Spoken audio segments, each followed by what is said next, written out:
কিন্তু তারপরেও আমরা বলি যে খানিকটা তারা সমর্থ হয়েছে এই মানুষের মধ্যে বিভাজন করে তাদের ভোট বৈতরণী পার হতে। ওবিসি ক্যাটাগরিতে মুসলমান সম্প্রদায়ের মানুষদের নিয়ে এসেছেন, সংরক্ষণের ব্যবস্থা করেছে। আজকে সংখ্যালঘু মানুষদের স্বার্থে যে কর্মসূচি রূপায়ণ পশ্চিমবঙ্গ, আজকে মমতা বন্দ্যোপাধ্যায়ের সরকার সংখ্যালঘু সামাজিক মানোন্নয়ন অর্থনৈতিকভাবে হিতেন বর্মন মহাশয় ওনাকে আসন গ্রহণ করার জন্য অনুরোধ করছি।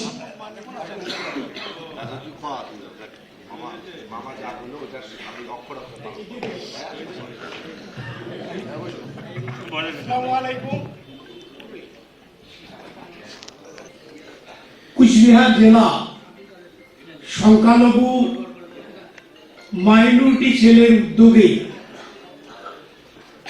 লোকসভা নির্বাচন প্রাক্কালে মহাশয়ে নির্বাচিত জেলা সংখ্যালঘু সেলের সভাপতি হয়েছেন। উনি এই উদ্যোগ নিয়েছেন, খুব ভালো উদ্যোগ। সম্মানীয় সভাপতি নুরুল আমিন চৌধুরী, সভাপতি সম্মানীয় অভিজিৎ দেব ভৌমিক মহাশয়, সভামঞ্চে উপস্থিত হয়েছে প্রাক্তন। মূলত দেখুন, আমাদের সংখ্যালঘুদের আগামীতে সাংগঠনিক একেবারে ঢেলে সাজাতে, যাতে আমাদের এখানে প্রতিটি ব্লক জেলা স্তরে আমাদের বিতর্কিতদের বাদ দিয়ে কিছু লোক থাকে যারা বিতর্কিত নাম আছে তাদেরকে জেলা কমিটিতে বা ব্লক কমিটি টাউন কমিটিতে বাদ দিয়ে স্বচ্ছ ত্যাগী পরীক্ষিত নির্লোভ যারা কর্মী আছে, যারা সংখ্যালঘুদের কাজ বা আর্থিক সামাজিক উন্নয়নে মান উন্নয়নে কাজ করতে চায়, তাদের এই ধরনের লোকেদের নিয়ে পূর্ণাঙ্গ কমিটিগুলো ব্লক টাউন জেলা স্তরে একেবারে তৃণমূল স্তরে কাজ করে আগামীতে যাতে প্রচারণা করে।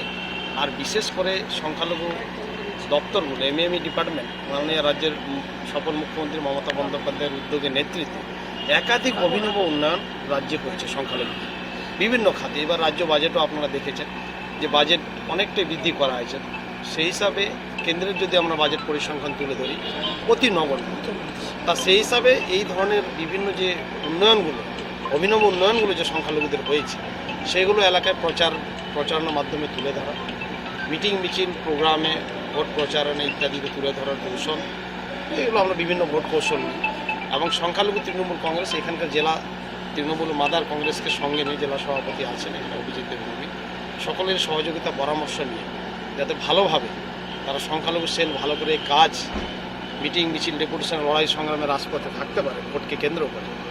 সংখ্যালঘু ভোট ব্যাংকে অটুট রাখার জন্য, যদিও বর্তমানে অটুট আছে, সংখ্যালঘু মানুষরা সুচিন্তিত 21-এ তারা সেটা প্রমাণ করেছে, তারা এক এবং অভিন্ন থেকে। সেভাবে আমরা এই ধরনের যে সেই জন্য আরও সংগঠিত করার জন্য এই জেলাগুলো আমরা যেসব জেলা কনভেনশনগুলো আমরা করছি। দেখুন, আমাদের রাজ্যের সফল মাননীয় মুখ্যমন্ত্রী মমতা বন্দ্যোপাধ্যায়ের নির্দেশনা, উনি গত বিধানসভা আমাদের অধিবেশন চলছিল সেখানে এবং বেগঙ্গার সময় আমাকে নির্দেশনা দিয়েছিলেন যে যেহেতু আমাদের সংখ্যালঘু তৃণমূল কংগ্রেসের স্টেটের পূর্ণাঙ্গ কমিটি ঘোষিত হয়েছে এবং ডিস্ট্রিক্ট প্রেসিডেন্টগুলো জেলায় জেলায় ঘোষিত হয়েছে, তা সেই হিসাবে ভোটের প্রাককালে প্রত্যেক জেলা সফর উনি করতে বলেছিলেন, আমাদের সাংগঠনিক জেলা সফর। সেই হিসাবে আজকে কোচবিহার জেলা সংখ্যালঘু তৃণমূল কংগ্রেসের সভা আজকে অনুষ্ঠিত হচ্ছে।